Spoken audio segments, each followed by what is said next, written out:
기도합니다 라는 제목으로 함께 은혜를 나누겠습니다.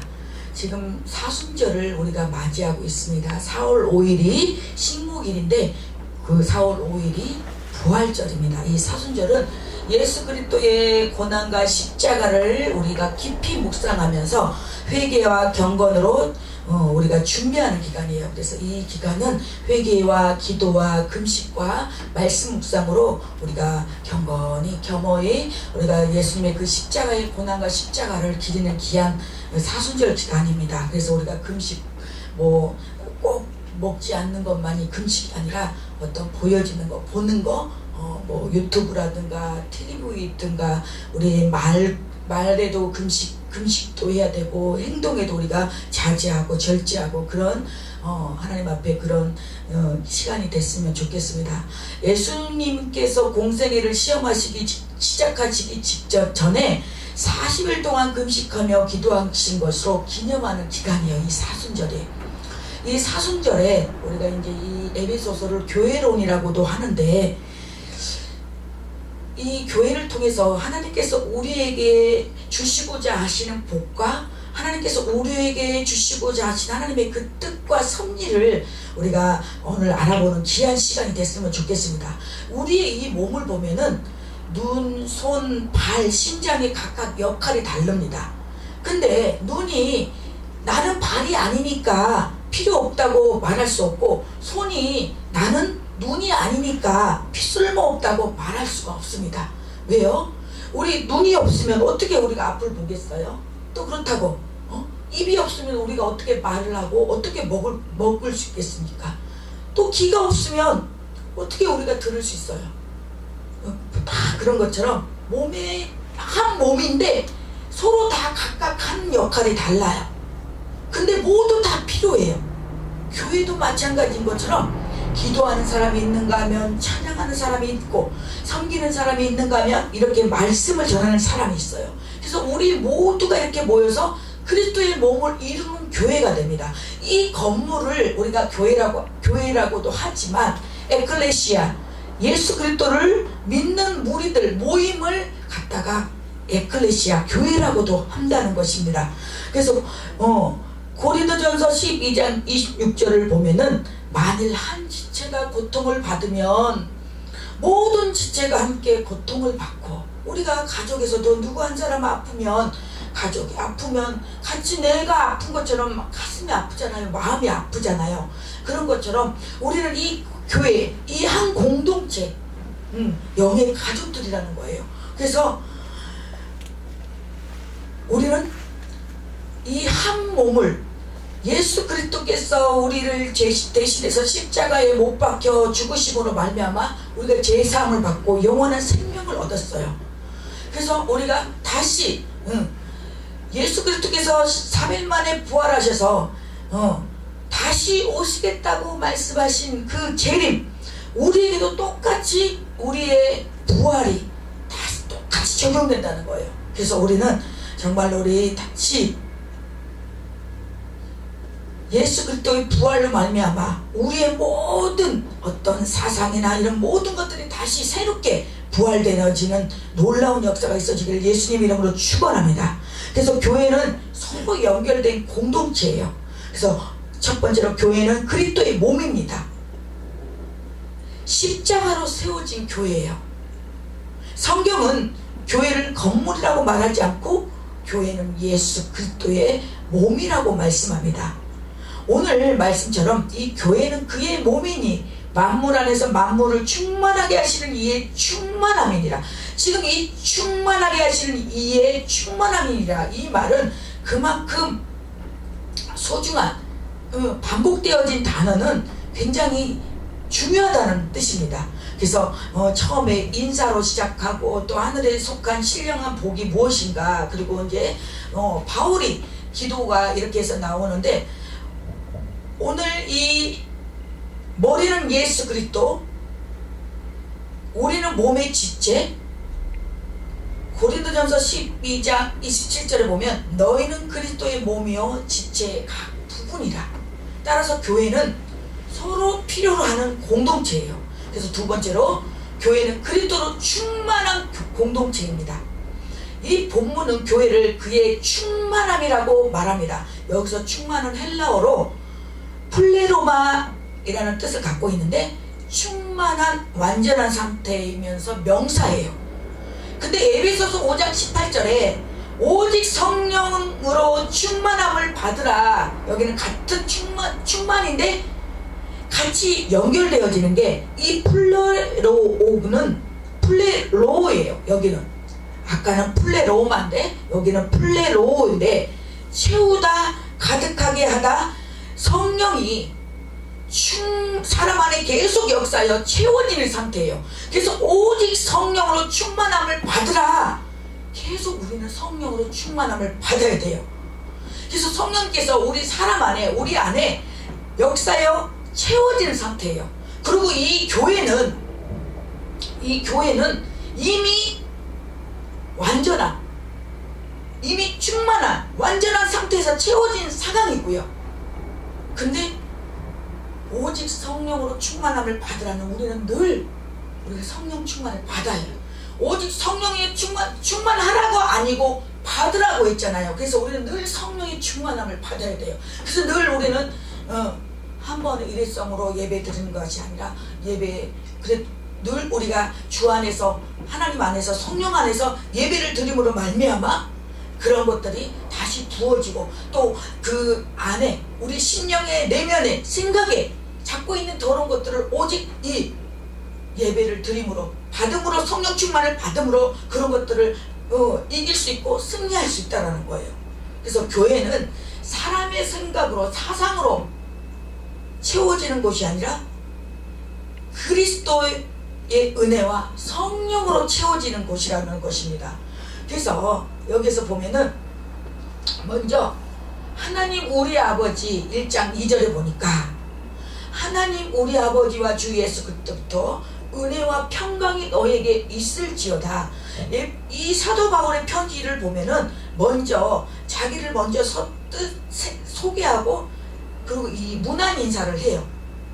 1절에도 보니까 하나님의 뜻으로 말미암아 그리스도 예수 사도된 바울은 에베소에 있는 성도들과 그리스도 예수 안에서 있는 신실한 자들에게 편지하노니, 이 사도 바울은, 예수의 사도된 바울은 자기의 어떤 자기의 능력과 자기의 의와 자기 어떤 것들로 된 것이 아니라 하나님의 뜻으로 말미암아 그리스도 예수 사도된 바울이라고 했어요. 그러면서 3절에 보니까 찬송하리로다. 하나님은 곧 우리 주 예수 그리스도의 아버지께서 그리스도 안에서 하늘에 속한 모든 신령한 복을 우리에게 주시되, 하나님은 하늘에 속한 모든 신령한 복을 우리에게 주셨어요. 그것도 곧 창세전에 그리스도 안에서 우리를 택하사, 저와 여러분을 창세 전부터 그리스도 안에서 우리를 택하셨어요.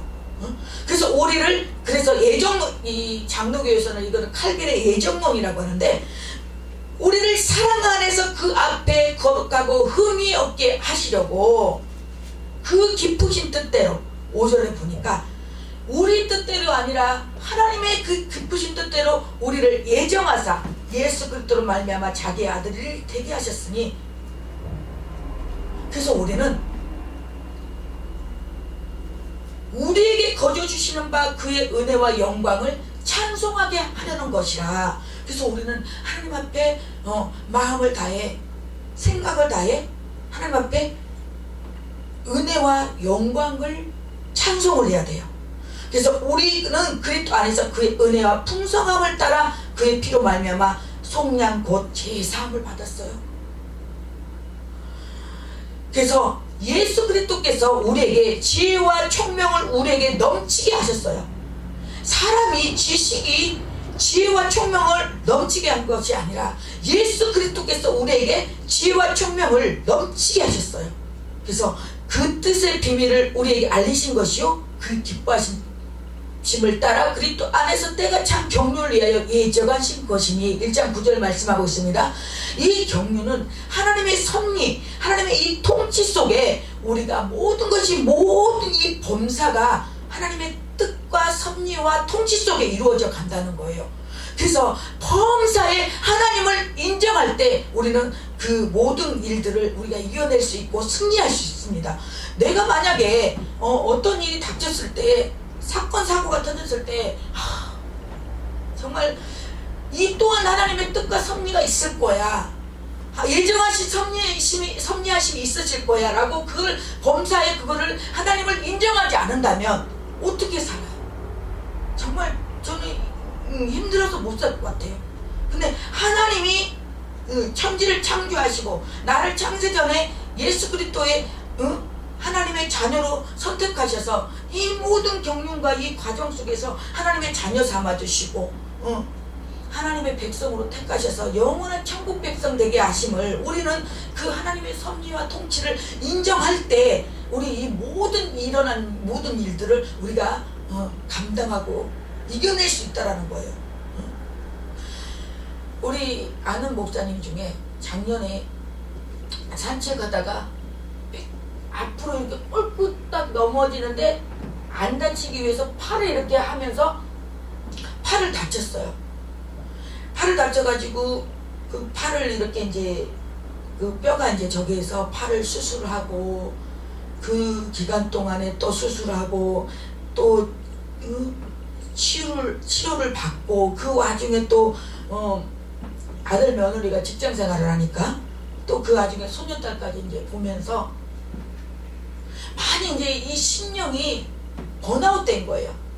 그러니까 아무 의욕이 없는 거예요. 자꾸 이 병원에 이제 신세를 지니까 그래서 그 이겨낼 방법은 다른 거 없어요. 오직 성령의 충만함을 받는 것밖에 없어요.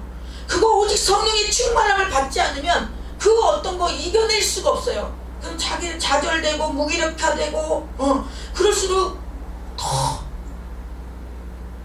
기도하기 힘들어도 내가 억지로라도 하나님 앞에 기도하면서 하나님의 말씀을 읽고 기본대로 나아갈 때 그 성령이 부어지시고 성령이 채워지시고 성령님께서 우리의 심령을 다시 새롭게 소성시켜주는 것이지 다른 방법이 없어요. 그래서 이겨내야 된다. 계시록 2장 17절에 보면 이기는 자는 하나님의 만나를 주실 것이고 하나님과 나만이 알 길 없는 그는 하나님의 참 평안과 평강이 임할 것이다. 이겨내십시오. 이겨야 합니다. 우리는 이겨내야 합니다.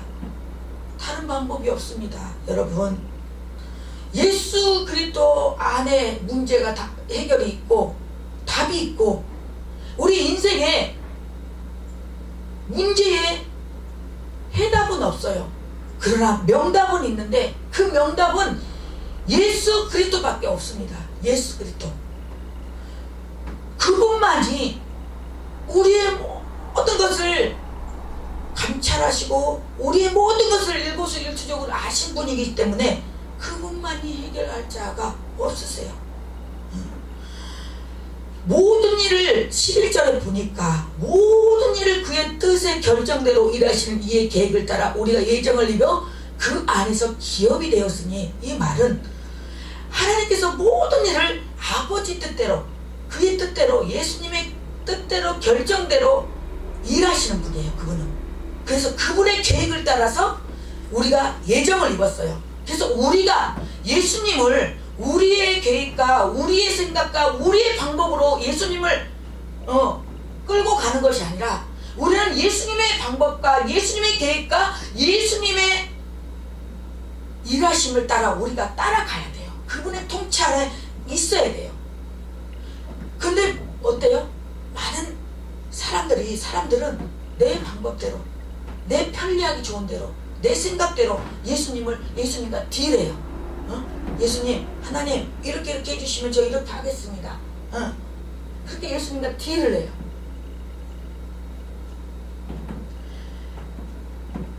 (12절에) 보니까 이는 그리스도 안에서 전부터 바라던 그의 영광의 찬송이 되게 하려 함이시라. 아까도 6절에 보니까 그 은혜와 영광을 찬송하게 하려는 것이라. 아멘. 하나님은 찬송을 정말 받으시기를 원하세요. 13절에 보니까 그 안에서 너희도 진리의 말씀 곧 너희의 구원의 복음을 듣고 그 안에서 또한 믿어 약속의 성령으로 인치심을 받았으니, 우리는 그 안에서 진리의 말씀, 곧 진리의 말씀이 구원의 복음을, 우리는 이 진리의 말씀이 우리의 구원의 복음을 우리는 들어야 된다는 거예요. 그래서 그 안에서 우리가 믿어서 약속의 성령님, 우리 이 성령님은 파라클레토스인데, 이 성령님은 상담자, 내담자, 우리 안내자, 가이드, 인생의 가이드가 되신 분이에요. 이 성령님이. 그래서 이 성령님을 받아야지만이, 이 성령을 내 안에 모시고 살아야지 내 안에 계셔요. 우리가 저와 여러분이 예수님을 구주로 영접하고 예수님을 받아들이는 그 순간 성령님도 같이 우리와 함께 거하고 있단 말이에요. 내 안에 성령이 계시단 말이에요. 그러니까 그 성령님과 함께 동고동락하며, 이 성령님은 우리와 항상 같이 동고동락 하시려고 하시고 싶은데, 우리는 자꾸 성령님과 자꾸 멀어져서 우리의 방법과 우리의 생각과 우리의 생각으로 자꾸 딴 길로 자꾸 이렇게 벗어나려고 해요. 근데 이 약속의 성령님은 한 번 말씀하신 거는 그대로 성취하신 분이고 1.1획도 변하지 않는, 우리가 성부의 하나님, 성령의 하나님, 성자의 하나님, 이 삼위일체 하나님께서 각자 하는 역할은 다르지만 성삼위일체 하나님이세요. 그래서 우리는 이 성령에, 우리는 성령으로 시작했다가 육체로 마치면 안 돼요. 많은 사람들이 진짜 이 교계에서도 안타까운 게, 한순간에 성령으로 처음에는 시작했다가 성령님을 인식하고 성령님이 내 안에 계신다면 어떻게 성령님과 상관없는 것들을 우리가 행동할 수 있고 말할 수 있겠어요? 그렇지 않으니까, 아, 성령님은 그냥 성령님은 성령님이고 나는 나야. 그리고 따로 개별적으로 행동을 하고 생각을 하다 보니까 성령으로 처음에는 시작했다가 나중에는 육체로 맞춰서 여태 하나님 앞에 정말 했던 모든 것들이 한순간에 나락으로 떨어지고 한순간에 물거품이 되고 한순간에 바닥을 차버리는 그런 정말 경우를 보면서 너무 안타까워요. 그 부분이 그분에게만 일어나리라고는 장담을 못해요. 우리는 이 땅에 살아가면서. 왜냐하면 우리는 이 땅에 살아가면서 이 땅은 완전하지 않는 것이요, 영원한 천국만이 완전하고 온전한 곳이기 때문에 우리는 늘 사단의 그 범주 안에 있거든요, 일상. 그래서 욥기서에 보면 사단이 두루 다니다가 삭힐자를 찾고 다니는 거예요, 사단은. 그래서 마음이 아까고 생각이 예수님과 멀어져 있고 하면은 그냥 그래? 얘는 그냥 그냥 내 영역이네, 내 식구네, 그러고 확 잡아버린단 말이에요. 그래서 우리는 성령님과 함께, 예수님과 함께 주 안에서, 때로는 재미없어요. 우리가 신앙생활 한다는 게 주일 와서 예배드리고 뭐 세상 사람들처럼 뭐 어디를 뭐 놀러를 가고 뭐 꽃놀이를 가고 등산을 가고 뭘 하고, 그런 거 어떻게 보면은 세상 사람들이 봤을 때는 아이고 뭐 저렇게까지 해, 고리타분하게. 제가 예전에 이 예수를 처음에 믿을 때, 이제 믿고 성령 받고 막 저기 했을 때 우리 엄마가 그랬어요. 엠마의 빛이라고, 엠마의. 근데 저는 제가 성령을 받고 예수님 만나니까 너무 좋은 거예요. 그래서 너무 좋아서 어떻게 정말 교회에서 살다시피 뭐 그렇게 이제 하다 보니까 어느 날은 또 이제 집을 또 전세로 세놓고 또 교회 가까이 있는 곳으로 또 교회를 내놓고 집을 내놓고 집을 저기에서 또 교회를 또 이렇게 또 교회를 또 개척해서 그 모습을 보면서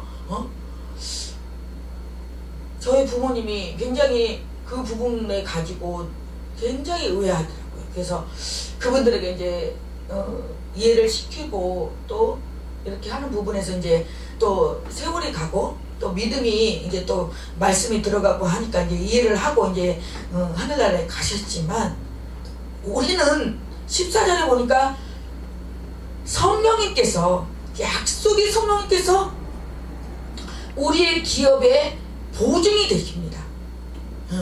보증이 되셔서 그 얻어진 것을 속량하시고 그의 영광을 찬송하게 하려 하심이라. 그의 영광을 찬송하게 하려 하심이라. 이 말씀이 지금 또 나와요. 우리는 하나님께 영광을 어떻게 표현하나? 하나님께 그분의 영광을 찬송할 때 그분에게 영광을 돌릴 줄로 믿습니다. 이 우리의 기업이라는 뜻은 성도들이 그리스도 안에서 누리는 구원과 영생의 복을 의미해요. 이만한 우리가 우리의 이런 기업이, 우리의 기업이 이만한 큰 기업이, 안전한 기업이 어디 있을까요? 우리가 그리스도 안에서 정말로 누리고 구원과 영생의 복을 받는다는 거, 이것만큼 정말로 영적인 기업이 어디 있겠습니까? 우리가 아무리 그리스도 밖에서 누리는 그 누림은 영원하지 않아요. 허무해요. 그런데 그리스도 안에서 누리는 누림은 어떻게 보면 조금 허무맹랑하고 조금 재미없고 고지식하고 좀 그래 보일지 모르나, 그 안에서 그리스도 안에서 누리는 그 구원과 영생의 복은 그 세상 어떤 것하고도 비교가 안 된다는 거예요. 그래서 여기서 보니까 16절에, 에베소서 1장 16절에 내가 기도할 때에 기억하며 너희로 말미암아 감사하기를 그치지 아니하고. 얼마나 하나님, 이거 좋은 백그라운드입니까? 우리가 기도할 때에 기억한대요. 하나님께서 우리를 기억한대요. 그래서 우리로 말미암아 감사하기를 그치지 아니한대요. 그래서 하나님은 우리가 예수 그리스도의 자녀가 되고 예수 그리스도의 하나님의 일꾼이 되고 하나님의 백성이 되는 것을 너무 기뻐하시고 감사하기를 그치지 않는다는 거예요.